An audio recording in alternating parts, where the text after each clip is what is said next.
I'm Katie and this is the BBC School Report. Elections, bored with it already? Some of us are. Election fever has taken over the whole of Britain.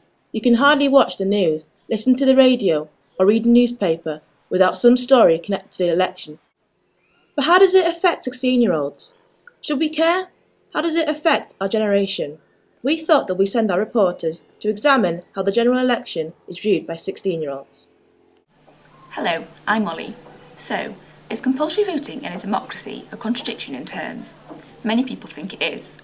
I'll be looking at the Australian system of compulsory voting and whether it should be adopted here in the UK. Millions of people all over the world are fighting for the right to vote, but those in Australia do not have a choice because it is just one of 23 countries worldwide that enforce compulsory voting. It is considered a legal duty for citizens aged 18 and over, and failure to present yourself at a polling station carries a small yet effective $20 fine.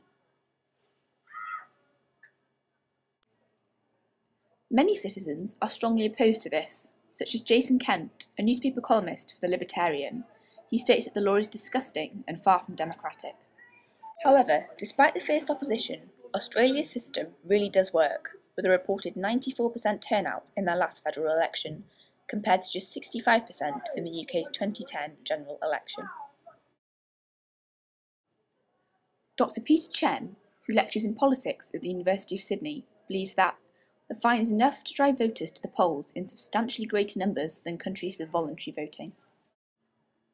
Despite the country's effort to ensure every citizen votes, the public have found a way to defy their government by entering a spoiled ballot. Astonishingly, these account for a total of 6% of the total ballots, meaning that they do not get counted in the final tally. Is compulsory voting the way forward for us? Probably not, unless the fine is increased or a more severe penalty was introduced. Undoubtedly, it's worked in Australia since 1924, but in all honesty, it's my opinion that the majority of the British public do indeed feel that compulsory voting in a democracy is a contradiction in terms. Hi, I'm Abby, and I shall be discussing the importance of young people voting in elections. Young people are taking less and less of an interest in politics, but there are some seats where they remain important to the result. So why bother? The Scottish Independent vote shows that young people will turn out if they feel engaged by the political process. Last October, Russell Brand commented on the issue in a New Statesman article. He said, "I have never voted. Like most people, I am utterly disenchanted by politics. Like most people, I regard politicians as frauds and liars and the current political system as nothing more than a bureaucratic means for furthering the augmentation and advantages of economic elites."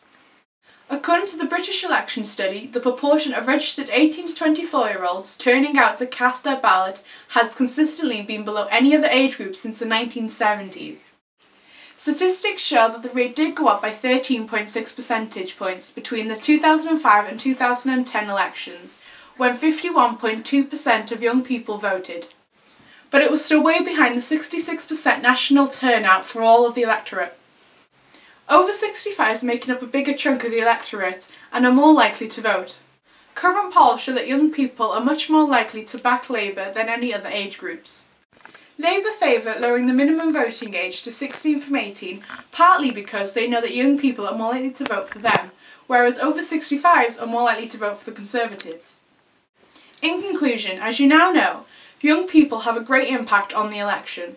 Most importantly, young people have to feel engaged by the political process and realise that they have the power to make a significant difference to election results.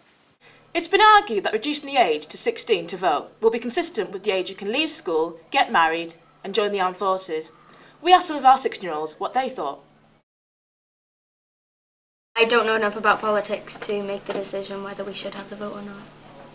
In America, they do their exams when they're 18 and we do them when we're like 15, 16. So I think if they have the responsibility to choose what they want to do when they're 15 and 16, whereas we do when we're 13 and 14, I think we should have the responsibility and know what we should do when we're 16.